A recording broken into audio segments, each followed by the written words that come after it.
ating. So, the other day, nag-decide kami na puntahan namin dito yung DV Mart. I'm not sure if it's called a mall or a store.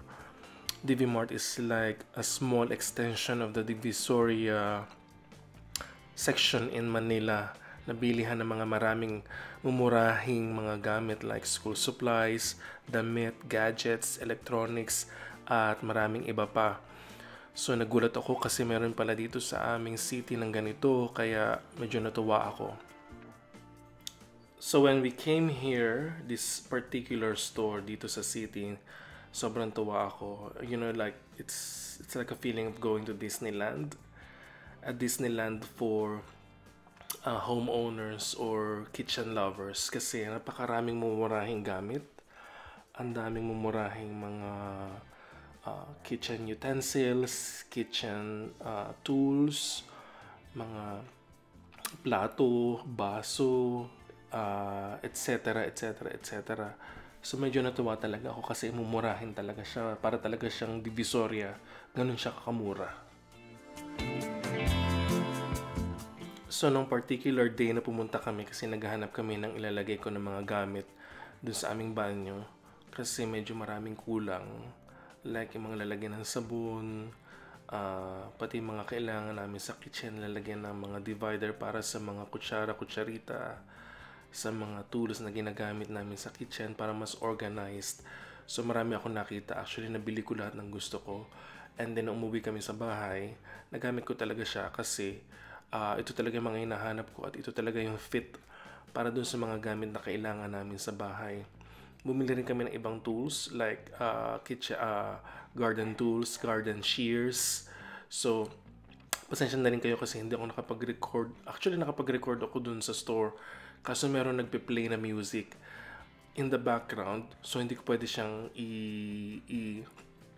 ilagay sa video na to kapag upon upload sa YouTube kasi magkakaroon ako ng copyright strike.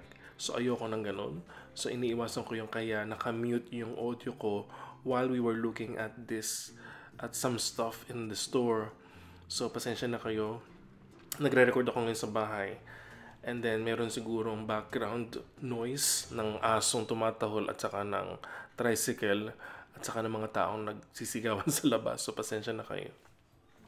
So, dito ko rin nakita itong mga malalaking pots, stainless steel or steel pots na ginagamit sa mga, siguro sa mga mamian, sa mga pati sa mga pares, sa mga lugawan. Ito mura tong pressure cooker na nakita ko, which is maganda rin naman siya, and I think matibay siya. So, ayan, I think dito matutuwang bumili yung mga nagtitindahan kasi mura lang talaga yung mga gamit. Lalong-lalo na yung mga parang gusto magtayo ng mga bagong paresan, lugawan, etc. mamian. So, mura talaga siya. And I think quality. Tapos, nakakita rin ako ng mga sikat ngayon na ginagamit sa mga Korean cooking shows na mga ceramic. Mura talaga siya. So, hindi lang ako bumili ngayon kasi wala pa naman ako paggagamitan at marami kaming gamit sa bahay na pwedeng paglutuan. I think it would be too much kung bumili pa ako.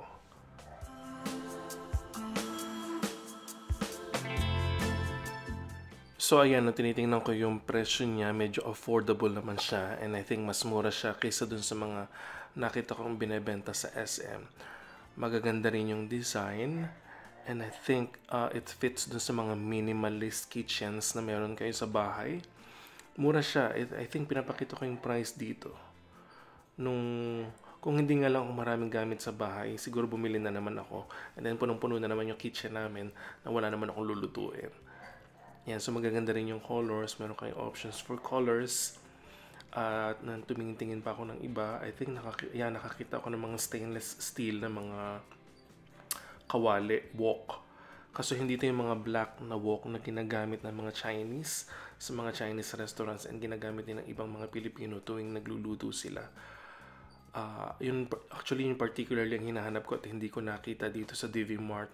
Siguro makikita ko siya sa iba, like siguro may nakita kami actually sa Cartimar, so baka doon ako bumili kasi mas gusto ko yung black wok. I think mas maganda siyang gamitin. So ayan na nga, yan yung mga nakakatuwang plates na nakita ko. I think it's ceramic and some are plastic. Murang-mura siya, magaganda ang design. So kung meron kayong hinahanap ng mga particular design para sa taste ninyo sa inyong bahay at kitchen, I think makikita nyo yan. Makikita nyo yon dito. At ito na nga, ito yung mga sinasabi ko, nakita namin na mumurahing mga kitchen tools. Kutsilyo, hasaan, gunting, whiskers. No, not whiskers. Whiskers are for cats. Pang whisk, mga sangkalan, whether you like it plastic, whether you want wood or bamboo, meron sila dito and napakamura. So marami kayong choices, marami kayong options, maraming different sizes, maraming different colors, maging sa mga plastic na sangkalan. Actually bumili ako ng maliit kasi kailangan namin sa bahay kapag chop kami ng mga bawang, sibuyas, kamatis kasi masyadong malaki yung meron kami dito sa bahay ngayon kaya bumili ako. Mura lang naman siya.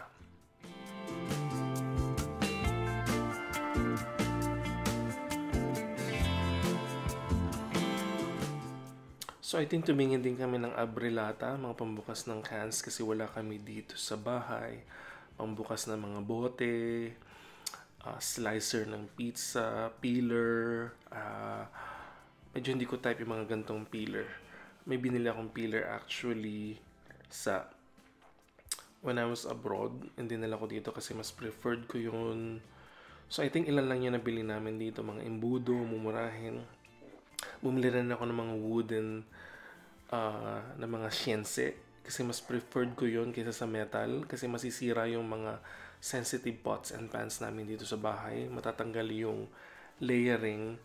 So bumili rin ako ng mga pangsandok, yan.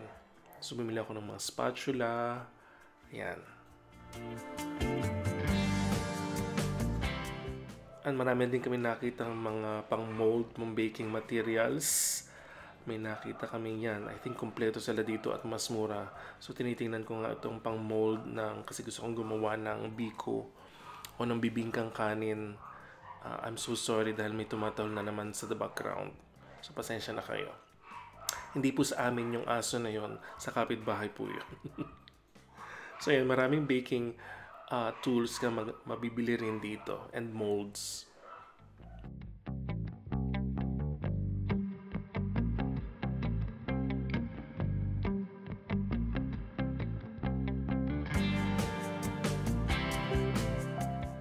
So ayan na nga, ito rin yung isang nagustuhan ko. May nakita ako na magagandang takip ng kawali na hinahanap namin na hindi kami masyadong makakita sa palengke at hindi rin ako makakita ng maayos on Lazada. Well, actually may nagtitinda sa Lazada. Pero syempre hindi mo alam kung talagang maganda siya in actual unless dumating sa iyo yung order mo. So I think meron ka ditong option. Merong metal na hawakan, merong plastic na hawakan. So meron din sila mga mumurahing mga kawali, pans na kailangan mo sa bahay, stainless. Merong wok, kaso hindi siya black. Ayoko nang hindi black na wok kasi gusto ko talaga yung black na wok.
So kung naghahanap ka naman ng mga salaan, where it's not salaan, meron salaan para dun sa sink, pero itong pinapakita ko dito ngayon, I think siya yung covering para sa mga takip ng kawali o ng wok. Kung halimbawa nasira yung pantakip, hawakan ng takip ng wok nyo, so makakabili kayo dito. And I think it's very mura, and I think madali rin siyang i-attach doon sa covering ng wok ninyo kapag ito ay nasira. So madali siyang i-screw.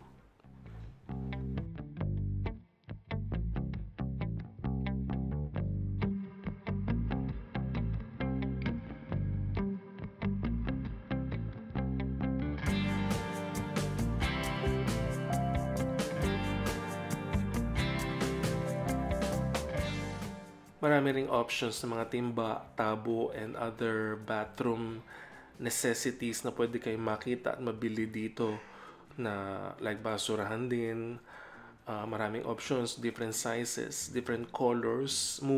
Mura naman siya, and I think mag-i-enjoy kayo. So ayan na nga yung naging pagtingin namin sa second floor nung DV Mart. Hindi na namin napunta. Well, nasilip ko yung second floor and mostly mga mumurahing damit. I think when you're on a budget, pwede na kayo tumingin dito ng mga damit na kailangan nyo sa bahay na pang araw-araw.